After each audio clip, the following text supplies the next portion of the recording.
মুসলিম আসসালামু আলাইকুম ভাই। একজন হিন্দু মহিলা হইয়া কিতা কইন আপনারা সারা শুনিয়া যাইবা। বা তারাও হিন্দু, তারা তো মিশছে একসাথে। আমরা তো একসাথে আছি, তারা কোনোদিন দেননারি করেনি কি কারু আমাদের গলা ধাক্কান দিইনি। ওদের কুরবানিটা ওদের করতে দাও, আমরা বাঁচি। আর না তো এসে ওকে গোবর ফেলতে বলো, গোবর ফেলতে বলো, গোবর ফেললে তাহলে বুঝতে পারবে। হ্যাঁ, গরুগুলো বিক্রি করে আমরা দেনাগুলো দিয়ে দিই, দিয়ে দিয়ে ভুসির দোকান বিচুলি আইলা। আজ আমরা কি অবস্থায়, শুধু আমাদের এখনো হাড়ি চলিনি, এখনো রান্না করিনি, গরুগুলো খেতে দিতে পারছি না, ভুসির দোকানে দিচ্ছে না। আমি মহিলা বলে আমাকে দিচ্ছে না, বলে তুমি মহিলা, তুমি টাকা দিতে পারবে না। স্বামী বলে আমি এ দায়িত্ব নেবো না, আমি তো মানা করেছি। তাহলে আমাদের একটা আমরা মুখ্য মানুষ, আমরা কোথায় চাকরি করব বলো? ক্ষতি হয়েছে, ক্ষতি হয়েছে অবশ্যই। এই গরুগুলো মমতা যেভাবে হোক, সে তো দেশ চালাচ্ছে, মুসলমানের সে দিয়া গরু সবকিছু খাটে না তো চালাচ্ছিল। তার জীবন দুপুরের আমরা জন্য কি হয়ে করব, গেছে আমরা কোথায় যাব? হিন্দু মহিলা ব্যাংকে চলো, এই তো কারণে। সামনে ব্যাংকে কত টাকা আমার আছে লোন, চলো। আজ আমরা গয়না পরি না, আমরা ভালো জামা কাপড় পরি না, আমরা যেভাবে হোক চালাচ্ছি। কি করব আমি কিছু ভেবে পাচ্ছি না। গরু আটকে দিচ্ছে, ওরাও তো ভয় পাচ্ছে। ওরা শুনতে উনি পাইছে। মহিলা হয়ে একটা মহিলাদের কিভাবে কষ্ট দেয়, কিভাবে এরকম ইয়ে করে।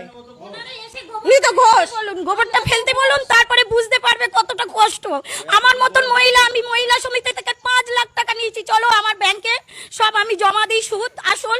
কি অবস্থা হচ্ছে, আমার স্বামী ভ্যান কাটে, ভ্যান চালায়, আমরা এইভাবে মাছি, তাহলে আমাদের বাচ্চা কাচ্চা সব আছে, তাহলে আমরা কি করে খাবো, কি করে করব? বিজেপি সরকার এসছে, আমরা মানলাম ভালো হয়েছে, কিন্তু এ কি সর্বনাশ হচ্ছে।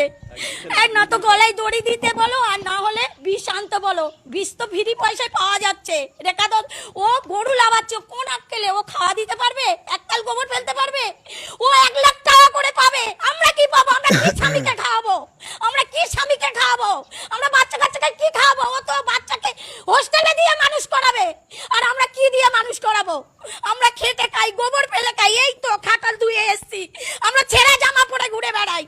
আমরা ভদ্রভাবে নয়, আমরা লেখাপড়া জানি না। ও কি ও তাদের সরকারকে বলো আমাদের এবারটা মুকুব করে দিতে বলো। আমার 5 লাখ টাকা লোন নেওয়া, সব মহিলারা এসছে আমার বাড়িতে, এসে বলছে লোন শোধ করো। আমি কি করে করব? চলো আমার বাড়িতে, কি অবস্থা, আমি কি করব আমি ভেবে পাচ্ছি না। আমার স্বামীর আগে চলে ভ্যান নিয়ে বার হয়েছে, বলে আমি কাটালে ঢুকবো না। কি করব, আমার গরুগুলো খাওয়া দিতে পারি না, একটা তরপা বিচুলি আইলা দেয় না। 3 লাখ টাকা আমি ভুসির দোকানে, চলো আমি তোমাকে দেখাচ্ছি, খাতাপত্র সব বার করে রেখে দিয়েছি।